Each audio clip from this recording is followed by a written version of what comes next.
14,000 men, huh? Well, yeah, what a parade, huh? And all the officers are there, yeah? They will be. Wait, when is this?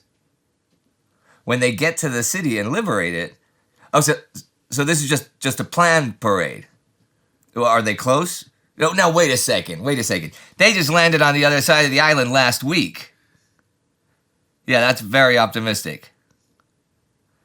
Yeah, well, I hope nobody wrecks the city. Okay. Yeah.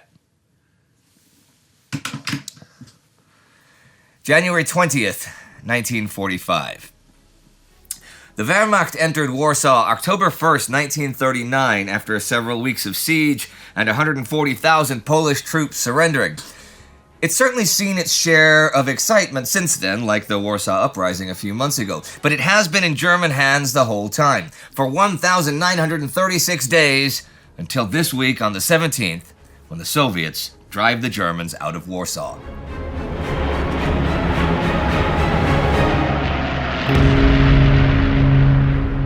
I'm Indy Neidell. This is World War II. Last week, the two German offensives in Western Europe continued, as did the fight for Hungary and the bloody battle for Budapest. There were American landings on Luzon in the Philippines and Allied advances in Burma, but the big news was the kickoff of a gigantic Soviet offensive on the Eastern Front. It was Ivan Konev's first Ukrainian front that began the attacks late last week, and his front's attacks continue this week. On the 14th, they cut the rail line to Krakow south of Kielce and then take Kielce the 15th. This secures Konev's right flank and sends his armies out into open country. 5th Guards Army and 3rd Guards Tank Army make for Częstochowa. It falls the 16th. Other units begin the approach to Krakow. Thing is, these attacks are all to the north of where the Germans locally expected attacks to fall. So it's not until the 16th that the growing threat to Krakow impels the German forces around Wisłocka into action. They begin to withdraw, partly because of an attack against Jaslo by Ivan Petrov's 4th Ukrainian Front's right wing, and by the 17th have managed to reach the Mysłenice region south of Krakow. Already that evening, though, Konev's left is pulling up to Krakow, and his right wing has outflanked it from the north. On the 19th, with a tank corps trying to encircle the city from the west, and 59th Army aiming to attack from the north to take the bridges over the Vistula, the Germans withdraw from Krakow to spare themselves being surrounded. The fall of the city, however, does end the battle for Malopolski, Lesser Poland. Big win for Konev. The path to the river Oder is open. But the Soviet offensives, for it is a series, grow larger this week by far. Georgy Zhukov launches his first Belarusian front's offensive the 14th. He's crammed 500,000 men into the Magnushev and Puławy bridgehead area, which is only max 20 kilometers wide and like 12 deep. He has tactical success straight off the bat, and even sends in his main infantry force right behind the assault battalions, since he has achieved surprise. The armor takes off just after noon. By the evening, advanced units have made some 30 plus kilometers. Some have taken Warka and others are closing in on Radom. This is just Zhukov's left. His right flank goes into action the 15th. 47th Army north of Warsaw clearing the land, 61st Army and the armor coming from south and southwest of the city to try to cut the German escape route through Sokachev. German command decides to evacuate the city, and the night of the 16th they begin the evacuation. It is the 1st Polish Army that gets the task of breaking into the city. The 6th Polish Division crosses the Vistula near Praga, while the 2nd Polish Division fights through the rearguards into the city from the north.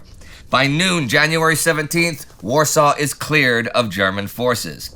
The reactions are pretty strong, as you may guess, in both Moscow and Berlin. Hitler is furious that they abandoned the city, despite his categorical directive to hold it to the last. The failure to hold Warsaw set off an explosion in Berlin. Army Group A reported that the revised directive had come too late. The Warsaw garrison had destroyed its supplies and was leaving the city by the time it arrived. Hitler suspected sabotage.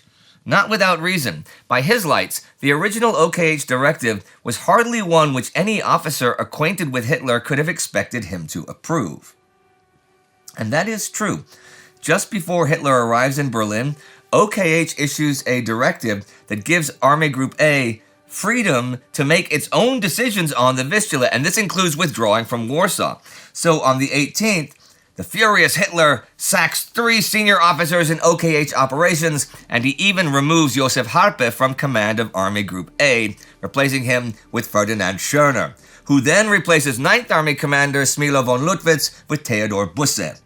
The next day, he, Hitler, signed an order that took away the last shreds of discretion left to the field commanders. Henceforth, every army group, army, corps, or division commander was to be personally responsible for seeing to it that every decision for an operational movement, whether attack or withdrawal, was reported in time for a counter order to be given. The first principle in combat would be to keep open the communication channels, and all attempts to gloss over the facts would be met with draconian punishment. You know what else this makes Hitler do? Transfer over Sepp Dietrich's 6th Panzer Army from the Ardennes, where they've been fighting in the German offensive there. Yep, but not sent over to Poland, to Hungary, since Hitler's more worried about losing the oil fields there than the entire Eastern Front may be collapsing. For the sake of the paltry Hungarian oil fields, the Führer dismissed the actual and impending loss of 2 army groups, ignored the massive threat building up in the direction of the Oder, and derided the imminent peril to the German population. Heinz Guderian tries and fails to convince Hitler to bring the panzers over for a fight on the Oder, though it'll take them weeks to get wherever they go since it's a whole panzer army moving halfway across Europe. Hitler will also not consider evacuating the troops that are up in Courland doing a whole lot of nothing.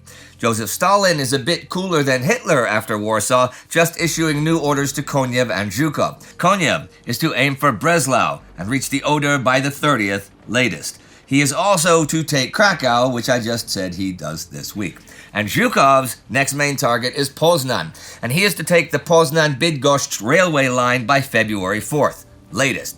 Well, after Warsaw, his guys are still on the move, taking Łódź the 19th. By then, German Army Groups A and Center have lost contact with each other. There is another Soviet offensive beginning this week. Konstantin Rokossovsky's 2nd Belarusian Front kicks off their own attacks, also the 14th, along the River Narew line.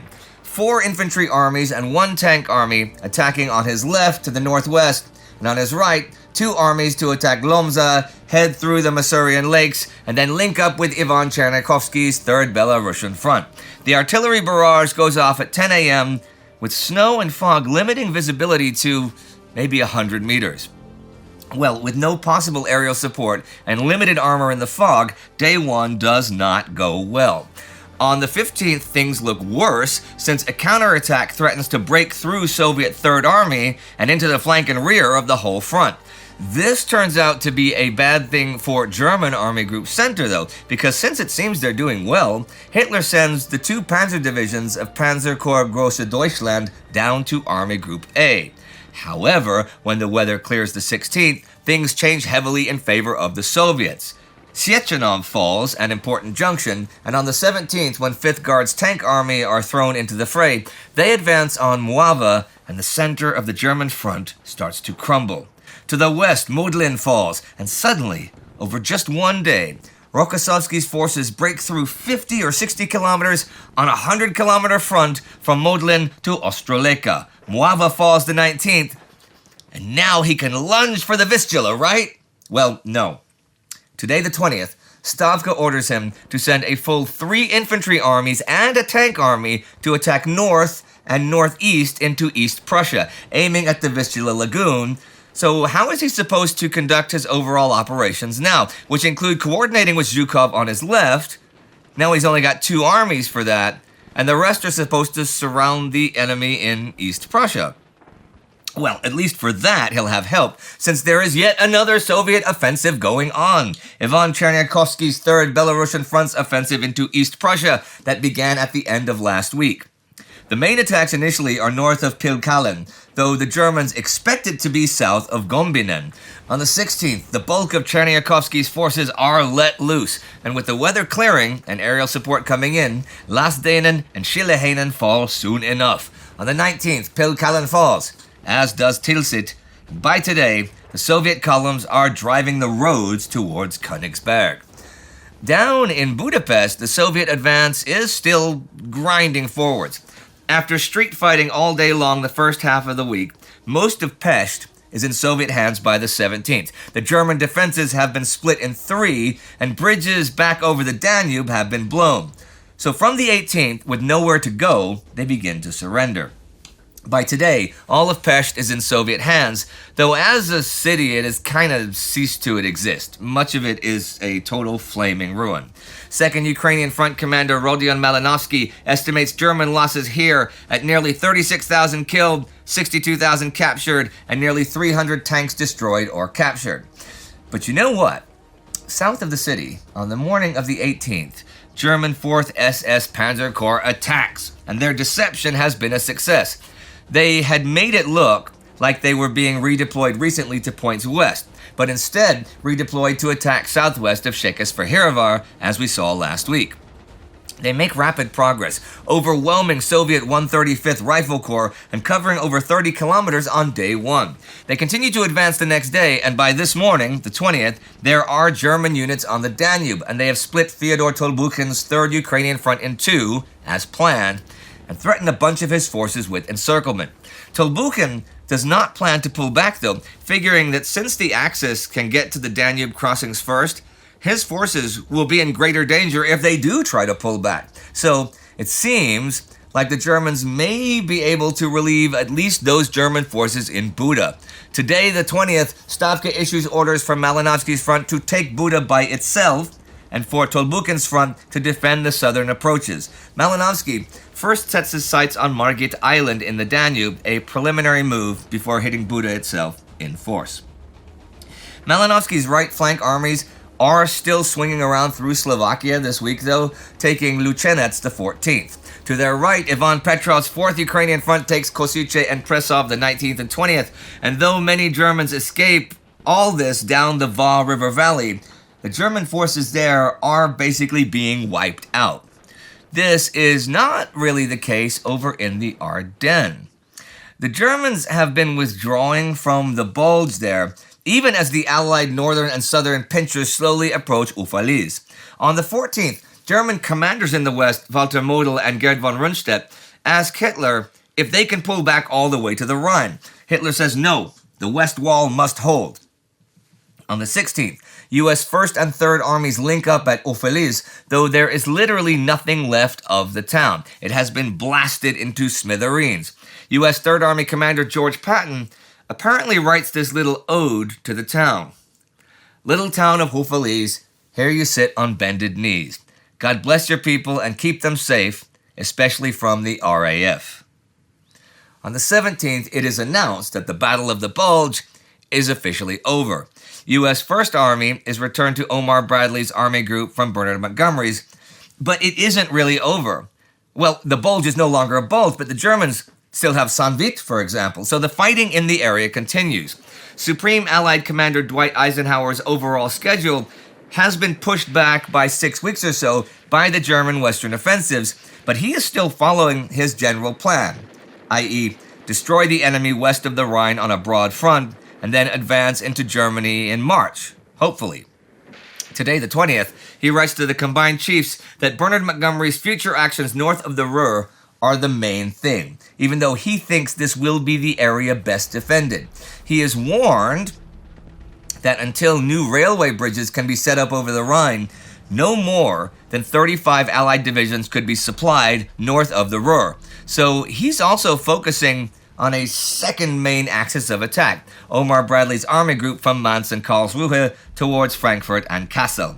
The Western Allies now have 3.7 million men under his command and 18,000 combat planes. The Allies are really trying to eliminate the German Gamsheim bridgehead in Alsace this week from the 16th, attacking at and south of Herlisheim, failing at first with heavy casualties, then entering the town, and then losing it again the 18th. The inconclusive fight around Atten that we saw last week becomes more conclusive this week. Well, today, actually. See, now that the fight in the Ardennes has calmed down, reinforcements are arriving down here. And The stalemates at Atten-Rittershofen and Herlisheim convinced the senior American commanders that it was time to fall back to a more defensible position, rather than waste more troops in the village stalemates north of the Haguenau forest. So, this evening, they pulled back southwards towards the Moder River line. Also today, Jean de la Troy's French First Army starts an offensive near Colmar. They meet heavy enemy defenses and bad weather. This is the start of Operation Cheerful to eliminate the German Colmar pocket, which Eisenhower's wanted to do for over a month. It's Jake Devers' army group, of which de la Troy's army is part, that are doing this. The obvious plan of attack from looking at a map is to hit the shoulders of the pocket and trap as much of the enemy as you can, but they're not going for this. Instead, the French attack near Mulhouse to draw off enemy reserves, which they do. And then the main attack will be by the newly created US 21st Corps under Frank Milburn, directly against Colmar, aiming to take the main river crossing at Neuf-Brissac. I'll get back to this next week. The Allies have actually penetrated into Germany at some points to the north, and this week Operation Blackcock begins to clear the Ruhr Triangle. British Second Army wants to drive German 15th Army across the Würm and the Ruhr rivers and move their front line into Germany. This is to be done by Neil Ritchie's 12th Corps divisions, 7th Armored, 43rd Wessex Infantry, 52nd Lowland Infantry. The Ruhr runs down from Roermond. We saw in Operation Queen that the Allies managed to reach the river in force in early December further south and east, but to the north, a big triangle still remained in German hands. British 8th Corps holds the line north of Sittard, and 12th Corps from there eastward. Gunther Blumentritt's 12th SS Corps' 2 Division hold the enemy line from Roermond to Geilenkirchen. In Roermond, they also have a parachute regiment. The 3 attacking divisions have 3 tasks. 7th Armored is to cross the creek south of Susteren, then head up and take the bridge at St. Odilienberg. 52nd Infantry is to break through the enemy near Hongen and head over and capture Heinsberg. And 43rd will use that breakthrough to clear the area southeast of Drammen, thus eliminating the triangle. 7th Armored gets held up, however, when the attacks go off. See, they can only use the roads, what with winter conditions all across the land, which the Germans are well aware of, so they're held for days at Sint-Just. They launch renewed attacks today as the week ends, so we'll see how things go next week. Last week, the Allies, well, the Americans, made big landings over on Luzon in the Philippines.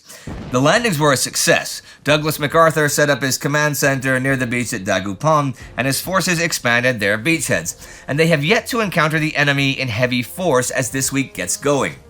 Now with the Lingayen landings a success, his army barely bruised, his aircraft dominating the Philippine skies, MacArthur's return was almost complete. Looking beyond, the Philippines would be the mainspring for the invasion of Japan, for they alone provided sufficient landmass to mount such a large invasion. Among the islands, Luzon, Leyte, and the nearby Visayas, the troops would gather and board their ships for Kyushu. General of the Army, MacArthur was well placed to command the invasion. Oh yes, General of the Army. President Roosevelt and Congress have made Douglas MacArthur a 5-star general. He joined Eisenhower, Chester Nimitz, George Marshall, Hap Arnold, William Leahy, and Ernest King as holders of a 5-star rank. They were each given another star in mid-December. There has been awkwardness the past year or two with American officers commanding those of different nations who actually hold superior ranks, like field marshals. The title marshal is quite common in U.S. law enforcement, so they didn't want to use that, nor did they want Field Marshal Marshall, which is what George Marshall would be. So, well, if there is one thing 5-star General Douglas MacArthur is ready for, it's a lightning strike to the south to liberate Manila. And if there's one thing Walter Kruger's 6th Army on Luzon is not ready for, it's a lightning strike to the south to liberate Manila. Here's the situation. 43rd Division, moving to the north and east of the landing beaches, is engaged with the enemy. Everyone moving west and south is not, and they advance into the Central Valley. But to the east lies first the foothills and then the Cordillera Central. This is excellent defense territory and excellent artillery territory, and the Japanese have built great defenses and have tens of thousands of men there. Those defenses are under 25 kilometers from the shore, and all within the Army beachhead line, which is what Kruger thinks is how far his guys have to advance for the beachhead to be secure. So Kruger wants to secure his base, and MacArthur wants 6th Army to be marching south to Manila. Well, Kruger needs to secure the roads at any rate. Last week, Innes Swift's 1st Corps took Damortis on the coast road. From there is the paved 2-lane road east to Rosario. East of there is a junction where the road to Baguio climbs into the mountains, and that access to the beaches has to be blocked. But that junction also has a road south down to Binalonan. If the Americans are to capture the junction and the various roads and towns there, they will have to be very mobile and able to prevent the enemy from assembling on the lowlands for any counterattack.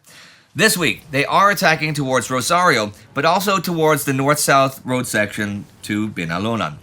The Rosario attacks run into big trouble the first days of the week, and it's obvious that to hold the road, take Rosario, and reach the junction, they'll have to take out the Japanese artillery on the slopes north of the road. The attacks towards the north-south road are infiltrating attacks, though, bypassing enemy forts and reaching the road the 15th and taking Pozo Rubio the 17th. However, the Japanese are counterattacking from Mount Alava, which is right in the middle of the whole battleground area. Today, 169th Regiment launches attacks against that dangerous position. Kruger's reserve, the 25th Division, has also been thrown into the fray, and they take Binalonan the 18th. Kruger is, however, advancing to the south at the same time as some of this is going on, really getting moving the 18th, though the 1st 14th Corps units have crossed the Agno River already the 15th, and Carmen Falls the 19th. No matter what measures Kruger took to speed the advance, MacArthur kept calling for more. He insisted that Yamashita was no threat to Kruger's left flank. Indeed, contrary to Kruger's expectation, the Supreme Commander believed that the Japanese would offer little resistance in Manila and would simply evacuate the capital. MacArthur went further and challenging Kruger to move faster by positioning his headquarters closer to the enemy than Kruger's, and visited and even joined advancing troops. You really have to ask yourself why, though.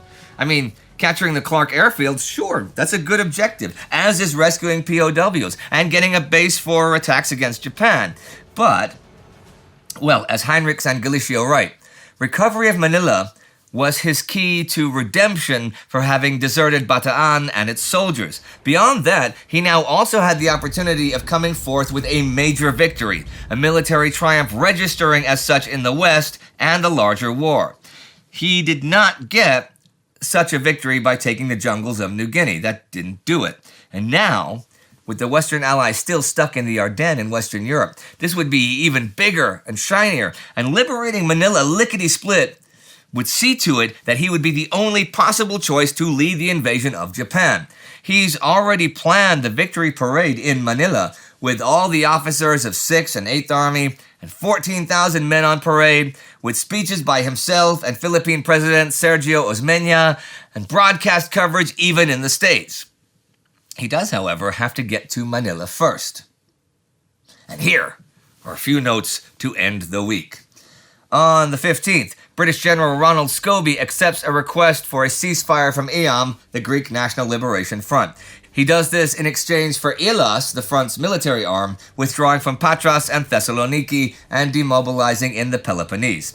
This is obviously a real setback for the Greek left. On the 20th, Franklin Roosevelt is sworn in for a 4th term as U.S. President. Harry Truman is the Vice President. Also on the 20th, the Hungarian Provisional Government signs an armistice with the United States, the UK, and the USSR. They agree to pay reparations and to join the war against Germany. And the week ends with advances on Luzon and in the Roer Triangle, Warsaw, Krakow, and Pest in Soviet hands, the Bulge pinched off, Soviet advances in and near East Prussia. And Hitler's latest directive that every commander is now personally responsible, that every decision for any operational movement be reported in time for a counter-order to be given by Hitler. He is now literally the marionette pulling the strings of the war. All of them. This means that the final shreds of Prussian militarism, The final advantages Germany could possibly have in this war: its skill at mobile warfare, its trust in lower-level field commanders to read the situation on the fly and execute decisions based on their skill and experience, its faith in the higher-level commanders to have at least some respect for its soldiers and not waste them in pointless actions at terrible odds, when they can fight again another day and defeat the enemy on their own terms. All that is gone with the wind. The fickle wind of war. Hitler may not be clearly thinking much of the time by now in the war, but he has been given and takes an awful lot of medicine. He wasn't alone, though. In fact, we did a special about Allied amphetamine use during the war. Well, we did a couple about Axis drug use as well. But today, I'm pointing you to the Allied one. Here, right? The Time Ghost Army Member of the Week is Timothy Walker. It is the Army that finances our production, so join the Army at timeghost.tv or patreon.com. These are the newest Army officers. Do not forget to subscribe. See you next time.